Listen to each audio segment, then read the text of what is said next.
The desert was endless. It sprawled like the forgotten canvas of a god who had once painted with fire and clay, but now had laid his brush aside. The sun pressed down upon the sand with merciless weight, and the wind carried with it no voice, only dust, and the memory of ancient footsteps long since erased. Eliam walked alone. His sandals were torn, the leather straps hanging loosely across cracked skin. His robe, once white, now bore the color of ash and blood.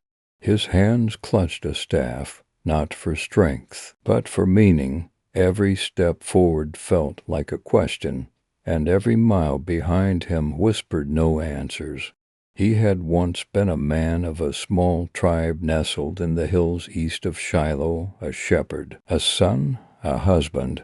He had known laughter around the fire, the scent of bread rising in the oven, and the warm pressure of his child's hand against his calloused palm. He had known God, too, or so he believed, but that was before the fire, before the raiders came, before the sky closed its mouth and the earth swallowed the song of his house.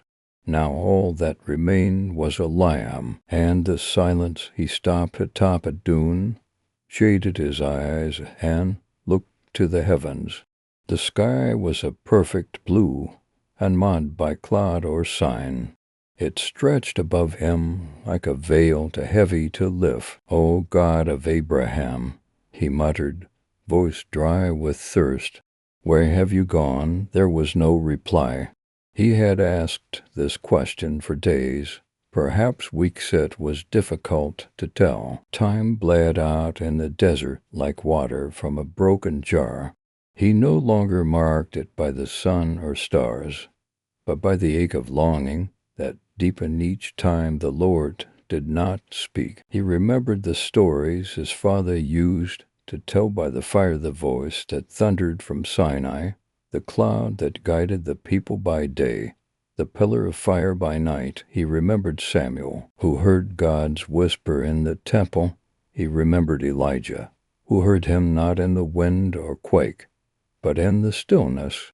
He remembered, but he did not hear. "I do not ask for thunder," he said aloud to no one, "only a whisper, a sign that you have not forgotten me." He stood in the silence. A lizard scurried across a rock nearby, its scales shimmering in the light. The wind picked up for a brief moment, curling sand around his feet, but the heavens remained mute. Eliam knelt and scooped a handful of dust, letting it slip through his fingers. "From dust we are made," he said, his voice trembling, "and to dust we return. But is there no breath in between? Is there no word from the God who made us?" Tears carved silent paths through the grime on his face. He stayed there for some time, head bowed, as the sun dipped slightly westward. In the stillness, something began to stir within him, not an answer, not a voice, but a question. Would he keep walking, even if heaven never replied? The thought pressed hard against his soul. Faith had always seemed a matter of presence. When the prayers were answered, when the harvest came, when the blessings flowed. But what was faith in absence? What was belief when God said nothing? Eliam stood again. Slowly the wind had calmed. The sun burned less harshly now. He looked around. No path marked the sand. No sign guided his feet. Only stillness and sky, yet he walked. He walked because something in him, small as a mustard seed, yet impossibly stubborn, believed that silence was not absence, that God's voice was not always a sound, but sometimes a journey. And so he walked. He would walk until the silence itself became the message. The night came suddenly in the desert, as if the sun, weary of watching a silent world, had turned its face away. Cold wrapped its long fingers around Eliam's bones, and the stars fierce and the innumerable pierced the dark canopy above him. He had built no fire, he had grown used to sleeping in the stillness, wrapped in his cloak, watched only by the wind and the eternal gaze of heaven.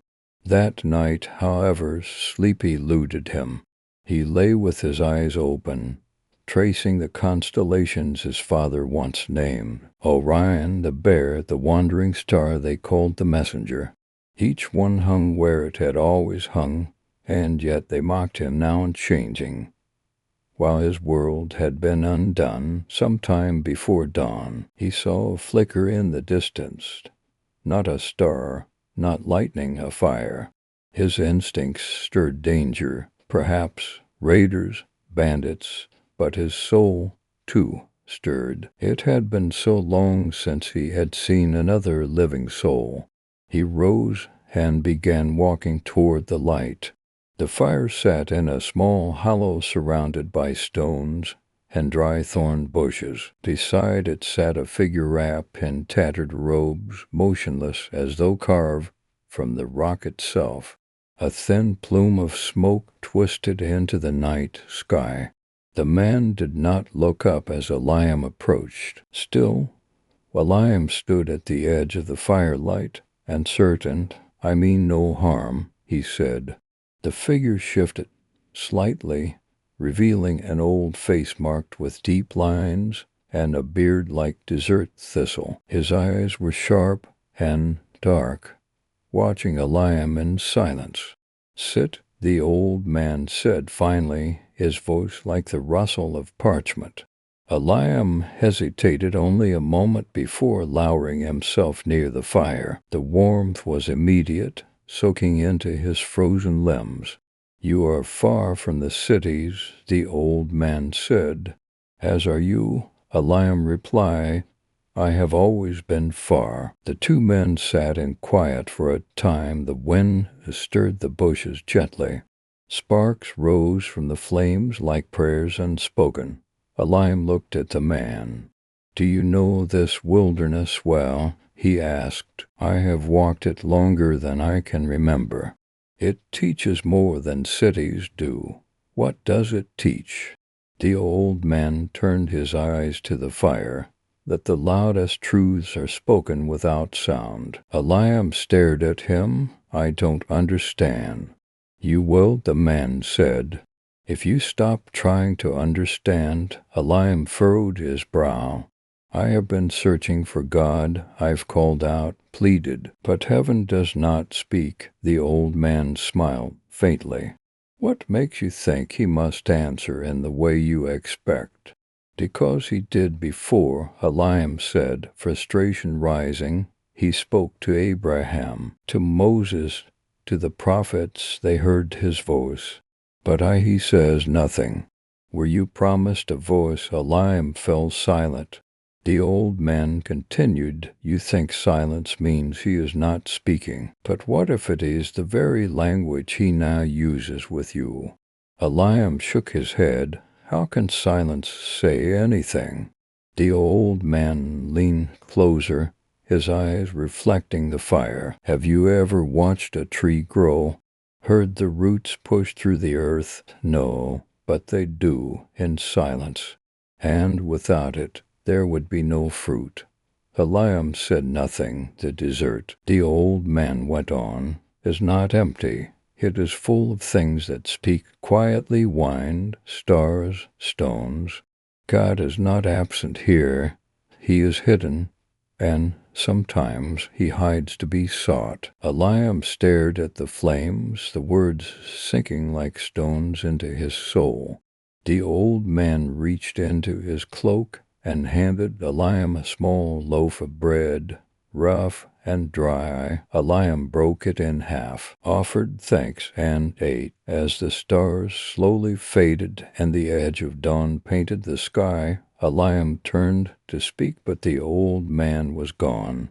No footprints, no sound of departure, only a circle of cooling ash, and the faint impression where he had sat. Eliam stood slowly.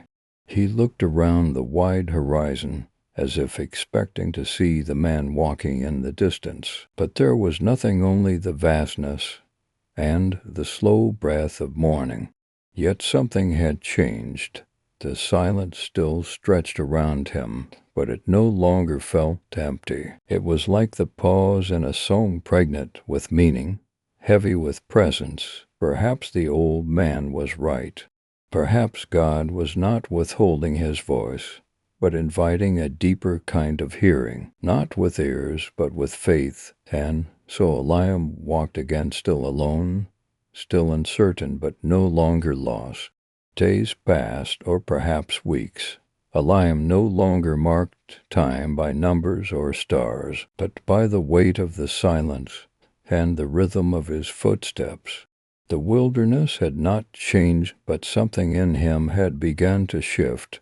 Like water finding its path through cracked stone, he walked with less desperation now. His prayers were still wordless, but not hopeless. The old man's words lingered in his heart like a seed dropped into dry soil, waiting. One evening, after walking through a ravine of jagged red rock, Eliam came upon a strange sight. There was a tree, a lone acacia, crooked and bent, growing in a place where no water should reach. Its leaves shimmered faintly in the fading light. But it wasn't the tree itself that drew Eliam forward, it was the glow. A soft flame danced on its branches. He froze. The fire did not consume the wood. The leaves did not blacken. No smoke rose.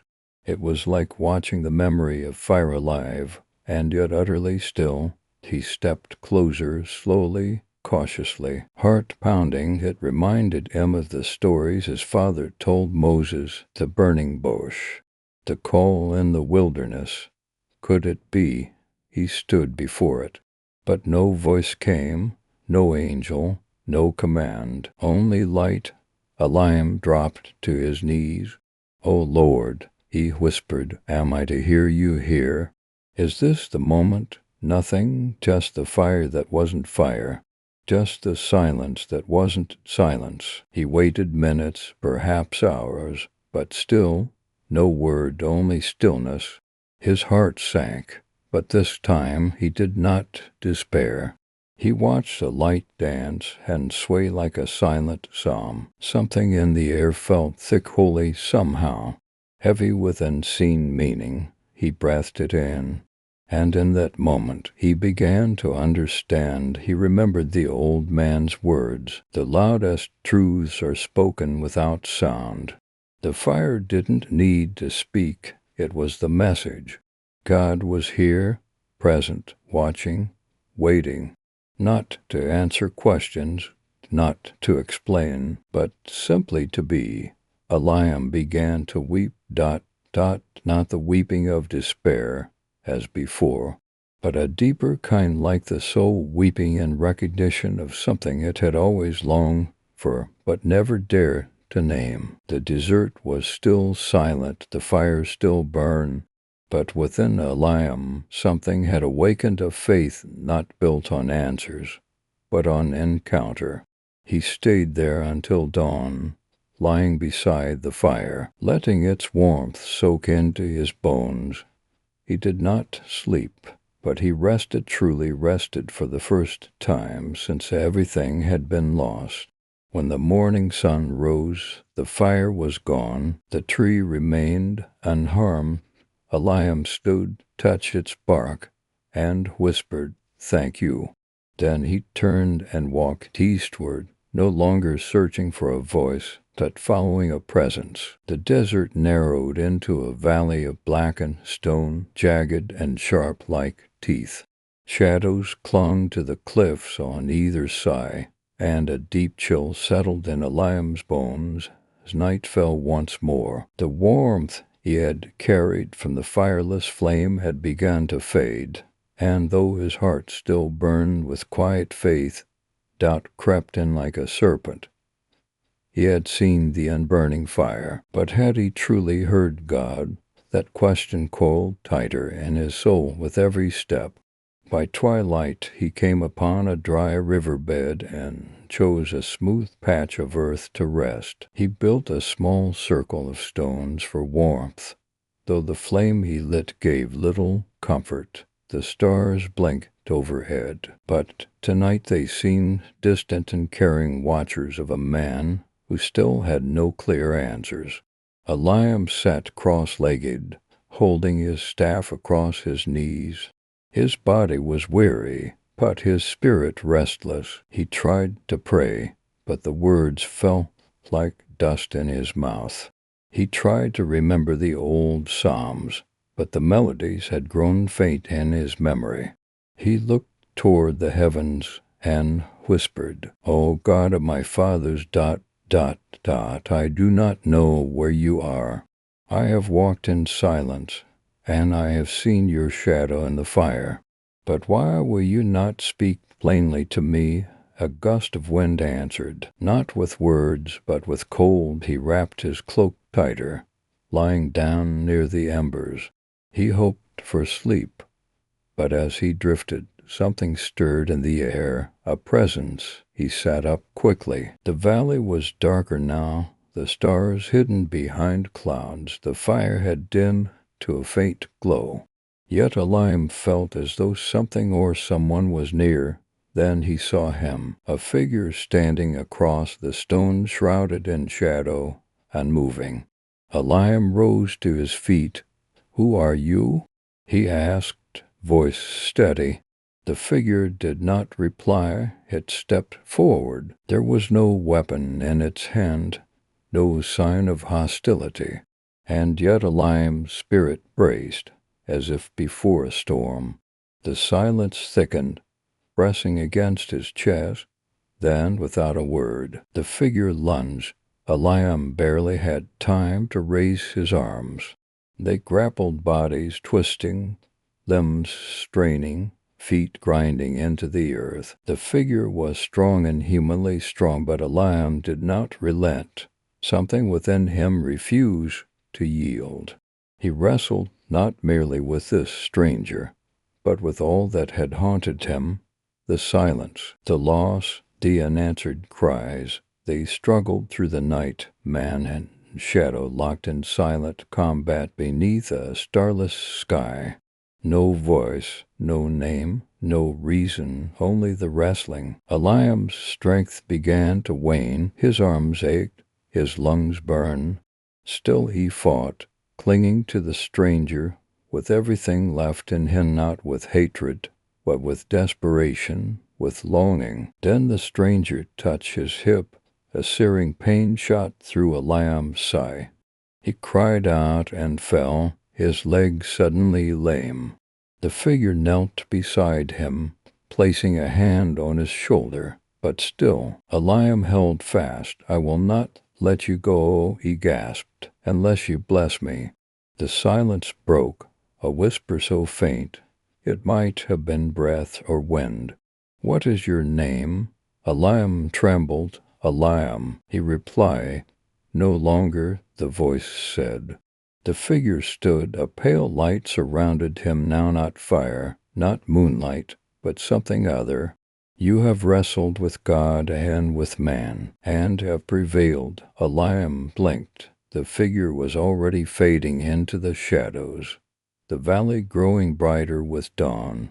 He tried to stand, but could not. He knelt in the dust, panting, tears mingling with sweat and blood. He looked at the rising sun and realized he had not been wrestling a man. He had wrestled with God, and God had been there all along in silence and shadow. In the very struggle, the wound in his hip throbbed, but his heart surged with peace. Not the peace of resolution, but the peace of revelation. He had not been abandoned. He had been engaged, and from now on, every limb, every scar would testify. God had spoken in the silence of the fight. Eliam limped through the waking desert, every step a reminder of the night behind him. The wound in his hip ached deeply, but strangely it no longer felt like weakness. It felt like truth. a mark not of defeat, but of encounter. He no longer needed to chase signs, no longer demanded thunder or fire, yet something stirred in his spirit to sense that the journey was not over, that there was still more to be revealed, not through vision or speech, but through something older, softer, something hidden in plain sight. He followed the wind, not in a mystical sense, but with the quiet conviction that the same breath which whispered through the trees of Eden, that parted the Red Sea, now guided him in unseen ways. The Spirit of God moved where it willed, and Eliam at last was learning to listen. On the seventh day after the night of wrestling, he came to the edge of a great cliff. The land dropped into a vast, dry valley below. Bones of forgotten beasts lay scattered across the plain. Trees lay twisted, as though scorched by an ancient fury.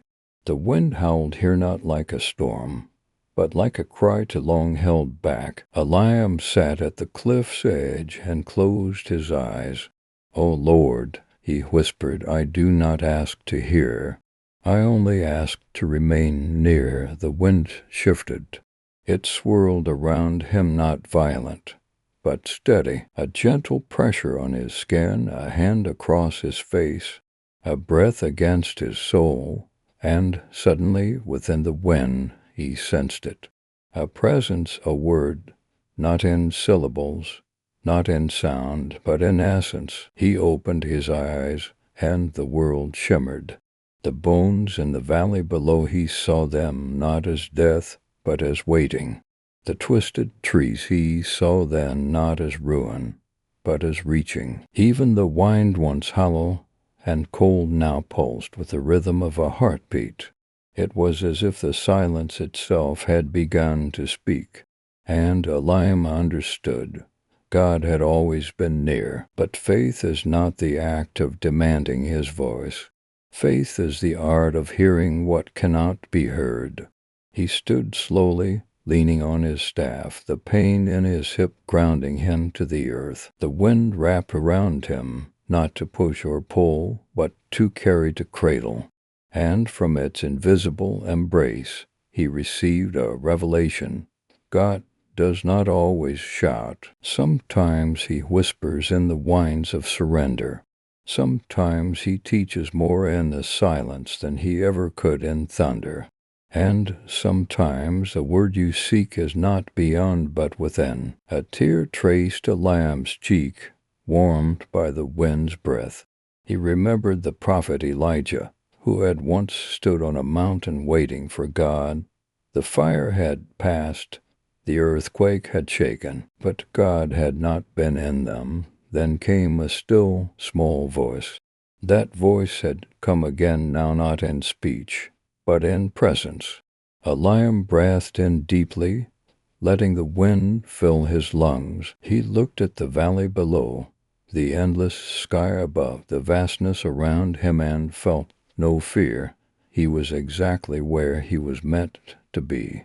No longer a man searching, but a man who had seen. He turned away from the cliff and began to walk again, not to find, but to follow. The days that followed were gentler.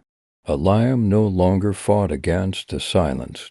He welcomed it, as one welcomes the cool of evening after the heat of day. The wind remained his companion, and though it brought no new visions, it bore a strange comfort, like an invisible shepherd, unseen yet always near. One morning, as the sky turned pale with dawn, Eliam crested a low ridge and beheld a valley unlike any he had seen in his wandering. Green, soft green, a miracle in the midst of the wilderness. There, scattered across the fields, were sheep, dozens of them, quietly grazing, and beyond them, at the base of a hill, a figure sat on a rock still and watchful, a shepherd. Eliam approached slowly. The sheep did not startle, the man did not turn. There was something timeless about the scene, like a psalm made flesh, As he neared, the shepherd raised his eyes and nodded, saying nothing. Eliam sat beside him for a long time. Neither spoke. The air was filled only with the gentle rustle of grass and the soft bleating of lambs. Dot, dot. Finally, Eliam broke the silence. Do they always follow so quietly? The shepherd smiled faintly. Only when they know the voice. Eliam nodded, his thoughts drifting. I've walked many miles, he said, heard no voice, seen no signs. The shepherd looked at him, and yet you came. Eliam looked out over the flock. I suppose I had no choice. If I stayed still, I would have died. The shepherd's eyes were kind, but they held a depth that unsettled Eliam. You did not come because you were dying, the shepherd said. You came because he was calling. Eliam turned toward him. I didn't hear him. The shepherd looked back to the sheep. And yet you answered. Eliam felt something stir in his chest. The shepherd picked up a small pipe carved of wood and played a soft melody, nothing grand or skilled, but slow and steady. Like the lull of a mother to a child, the sheep lifted their heads. One by one, they moved toward him, not in haste, but in trust. Even the lambs, wobbling on unsure legs, drew close. The shepherd stopped playing. You see, he said, they don't follow because I speak. They follow because they know my silence does not confuse them. It comforts them. It tells them I am near. Eliam was quiet for a long while. I thought faith was hearing God speak, he said. But maybe faith is knowing he's still there when he doesn't. The shepherd smiled again. You are beginning to understand. The sun was high now. The shadows faded, but the stillness remained. Eliam stood, his staff in hand. I don't know where I'm going, he admitted. You don't need to, said the shepherd. You only need to follow. And if I don't hear anything, then walk slowly, watch the wind, trust the silence. Eliam looked at him. Are you ... him? The shepherd only smiled, eyes twinkling, and said, he is closer than you think. Then he turned his eyes back to the sheep. Eliam walked away, heart full not of answers, but of peace. He now understood. God was not only in the fire or the wine or the wrestling. He was in the shepherd who watched without words, in the silence that sang without sound. And for the first time, Eliam did not fear the silence ahead, because he no longer walked alone. The green valley faded behind him, and Eliam re-entered the wilderness with a heart no longer desperate, but patient. Though his hip still ached from the divine wound, he bore it now not as a burden, but as a seal, a quiet covenant. Days turned to weeks. The stars remained faithful, the wind whispered often. Yet there came a season, and even the wind stilled. No dreams, no encounters, no flicker of mystery. Only silence again, but now deeper, like a well with no visible bottom. Eliam's footsteps led him to a high ridge, beneath which yawned the mouth of a cave. It opened into the side of a mountain like a wound in stone. He approached it slowly, half expecting a voice to beckon or fire to descend. But there was nothing, only the quiet breath of earth. He stepped inside. The cave was vast and cold.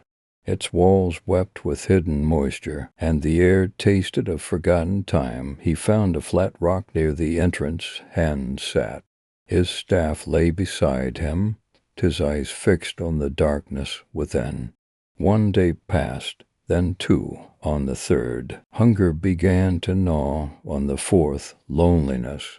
On the fifth, he cried out into the black, Lord, why lead me here only to leave me again?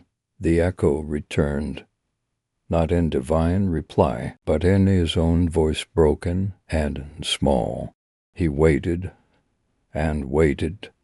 No one came, and yet something was happening. The silence did not leave him empty. Instead, it drew things out of him, things long buried, memories of his childhood, of the first prayer he ever whispered under the stars, memories of his mother's lullabies woven with ancient psalms, memories of sitting at his father's knee, hearing the stories of Abraham, of Jacob, of Moses' men who had all waited. He remembered how Abraham had waited for a son, how Joseph had waited in a prison, how David had waited in caves just like this one, how Elijah had hidden from death and found God not in the fire, not in the earthquake, but in the still small voice. And as those stories filled his soul, Eliam realized this cave was not a prison. It was a sanctuary. The silence was not abandonment. It was an invitation. Here, in the absence of answers, something sacred was being born. Stillness, not the stillness of apathy, but the stillness of surrender. Not giving up, but giving in. He lay down, eyes on the ceiling of the cave. Darkness enveloped him, yet fear did not rise. His breathing slowed. The earth cradled him like a mother. And then it came not a voice, not a vision, but a knowing, a deep, holy impression. I am here, even when you hear nothing. Even when the heavens are silent, I am here. The silence is not the absence of me. It is the fullness of me waiting for you to become still enough to receive it. Eliam wept. He did not understand everything, but he understood enough. Sometimes God speaks in silence, and sometimes he is the silence. When he awoke the next morning, the cave glowed faintly with dawn light. He rose with slow reverence, took up his staff, and stepped back into the world, not because he had received a word of command, but because he had been changed. The cave had taught him the final lesson of silence. To wait on God is not to waste time. It is to be reshaped by it. The world outside the cave had not changed, but Eliam had. His eyes no longer searched for signs. His ears no longer strained for divine thunder. What once had felt like absence now felt like presence veiled, yes, but near. He walked with no clear destination. The desert stretched endlessly, but it no longer troubled him, for Eliam had learned what few ever do, that faith does not require direction, it requires trust. On the seventh day since he had left the cave, Eliam entered a barren region where the air shimmered with heat and time felt suspended. No birds sang, no winds whispered. Even the sky felt distant. There, in the center of the plain, stood an ancient stone altar, unmarked and named, a remnant from a time before time. Eliam approached slowly, his heart quickening with reverence. The stone was weathered, but not broken. Cracks ran through it, but they had not undone it. It stood, like him, scarred but steadfast. He knelt before it, resting both hands on its cool surface. Lord, he whispered, you've shown me how to listen, but now ask what comes after silence. There was no sound, and yet a strange thing happened. Eliam closed his eyes, and in that dark he saw, not with his sight but with something deeper. A vision unfolded not of the future, but of the hidden realm. A curtain was drawn back, and for a moment he saw through the veil. He saw angels descending and ascending like Jacob's dream. He saw saints walking with unseen companions. He saw the hands of God shaping lives through what seemed like pain, delay, silence. He saw that behind every unanswered prayer was a greater purpose. Behind every delay, a deeper formation. Behind every silence, a holy orchestration. It was not that God had been absent, it was that Eliam's eyes had not been trained to see. Faith was never blindness. It was learning to see beyond the veil. The vision faded, but the truth remained. Eliam rose from the altar and looked toward the horizon. He did not need to ask what came next. He was the next step. He was the living witness that God speaks, yes, even in silence, especially in silence. And so he walked back into the world of men, back into the noise, the chaos, the doubts, not to escape them, but to carry into them a deeper stillness, a sacred calm. He would be a shepherd of silence, a teacher not of noise, but of knowing. Wherever he went, he would tell the desert, the wind, the cave, but most of all he would tell of the silence, and how God's voice was never absent, only hidden, waiting to be heard not with the ears, but with the soul.